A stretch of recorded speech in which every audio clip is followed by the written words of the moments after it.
Evening snack చేసుకోవాలి అంటే ఇన్స్టెంట్గా తయారు చేసుకునే ఐటెం ఏంటి అంటే పకోడీ అండి. పకోడీలో ఏ పకోడీ చేస్తే బాగుంటుంది అని చెప్పేసి అనుకుంటూ ఉంటాం.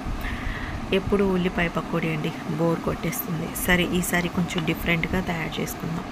సరే అండి, మా వారు వచ్చేసి బేబీకార్న్ అయితే తీసుకొచ్చారు. బేబీకార్న్తో ఏం చేయాలి అని చెప్పేసి ఆలోచిస్తే పకోడీ చేసేద్దాం అని చెప్పేసి మనసులో అనుకొని సింపుల్గా అయితే పకోడీ అయితే చేసేసుకున్నాను. పిల్లలు తిని చాలా బాగుందని చెప్పారండి. నేను చేసిన ఈ బేబీకార్న్ పకోడీ ఎలా చేశానో అయితే చూపిస్తాను. వీడియోని ఎక్కడ స్కిప్ చేయకుండా చూడండి గైస్. ముందుగా ఇక్కడ నేను వచ్చేసి ఒక 1/2 కిలో వరకు బేబీకార్న్ని తీసుకున్నాను. వీటిని ముందుగా బాగా వాష్ చేసుకొని పెట్టుకోవాలండి. ఇక్కడ చూడండి, సైడ్ కార్నర్స్ ఉన్నాయి కదా, అవి కట్ చేసుకోవాలి. ఇక్కడ నేను ఈ విధంగా కట్ చేస్తున్నాను కదండి, ఈ విధంగా పీసెస్లా అయినా కట్ చేసుకోవచ్చు. లేదా బేబీకార్న్ని సెంటర్లో కట్ చేసుకొని నార్మల్గా చిన్న చిన్న పీసెస్ లాగైనా కట్ చేసుకుంటే, చిన్న పీసెస్ అంటే చిన్నవి కాదండి, కొంచెం మిడిల్ సైజ్ పీసెస్ లాగైనా కట్ చేసుకోవచ్చు. మన ఇష్టం అండి.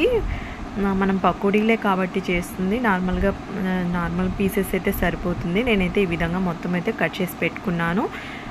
కట్ చేసి పెట్టుకున్న తర్వాత ఈ విధంగా కట్ చేసుకున్న తర్వాత దీంట్లోకి ఒక 3 స్పూన్స్ వరకు శనగపిండిని వేసుకోండి. ఇంకా 2 స్పూన్ల వరకు కార్న్ఫ్లోర్ని యాడ్ చేసుకోండి. కార్న్ఫ్లోర్ లేదు అనుకుంటే మైదా పిండిని వేసుకోండి. వేసుకున్న తర్వాత ఇప్పుడు నెక్స్ట్ వచ్చేసి ఒక 1/2 స్పూన్ వరకు అల్లం వెల్లుల్లి పేస్ట్ కూడా వేసుకోండి. వేసుకున్న తర్వాత మన టేస్ట్కు సరిపడినంత సాల్ట్ని యాడ్ చేసుకోండి. ఈ విధంగా వేసుకున్న తర్వాత దీంట్లోకి కొంచెం స్పైసీనెస్ కోసం ఒక 1/2 స్పూన్ కంటే కొంచెం ఎక్కువగా కారపొడిని వేసుకోండి. అదేనండి, నార్మల్ కారమే, మిర్చి పౌడర్ అంటారు కదా, అదే. ఈ విధంగా వేసుకున్న తర్వాత ఒక 1/2 స్పూన్ వరకు గరం మసాలా పౌడర్ని కూడా వేసేసుకోండి. వేసేసుకున్న తర్వాత మొత్తం అయితే బాగా మిక్స్ చేసేసుకోవాలండి.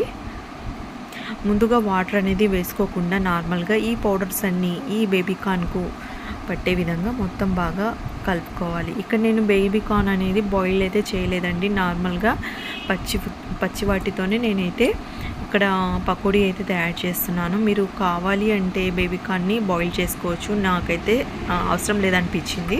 అండ్ కొంచెం వాటర్ అనేది స్ప్రింకిల్ చేస్తూ కలుపుకోండి. కలుపుకున్న తర్వాత ఇక్కడ బాణలీలో ఆయిల్ వేసుకొని కొంచెం హీట్ అయిన తర్వాత మీడియం ఫ్లేమ్లో పెట్టేసుకొని ఒక్కొక్క బేబీకార్న్ పీసెస్ని వేసుకొని ఫ్రై చేసేసుకోండి. వేసుకున్న వెంటనే అయితే టర్న్ చేసుకోకండి. కొంచెం సేపు తర్వాత మనం ఈ విధంగా టర్న్ చేసుకుంటూ అటు ఇటుగా కలుపుతూ మనం గోల్డెన్ కలర్ వచ్చేంత వరకు ఫ్రై చేసేసుకోవాలి. వెంటనే టర్న్ చేసేసామనుకోండి పీసెస్ని, ఏంటంటే పీసెస్కు మసాలా అంటుకోకుండా విడిపోయే ఛాన్స్ అయితే ఉంటుంది. అందుకు కొంచెం సేపు అయిన తర్వాత టర్న్ చేసుకుంటూ ఈ విధంగా గోల్డెన్ కలర్ వచ్చేంత వరకు ఫ్రై చేసేసుకొని వేరొక ప్లేట్లోకి తీసుకోవాలి. అలాగే రిమైనింగ్ బేబీకార్న్ పీసెస్ని కూడా అలాగే ఫ్రై చేసేసుకొని ప్లేట్లోకి వేసుకోండి. అంతేనండి, చాలా సింపుల్గా బేబీకార్న్ పకోడీ అయితే రెడీ అయిపోయిందండి. టేస్ట్ అయితే సూపర్గా ఉంది అండ్ చాలా హెల్తీ కూడా అంట ఇది, అందుకని మా వారు తీసుకొచ్చారు.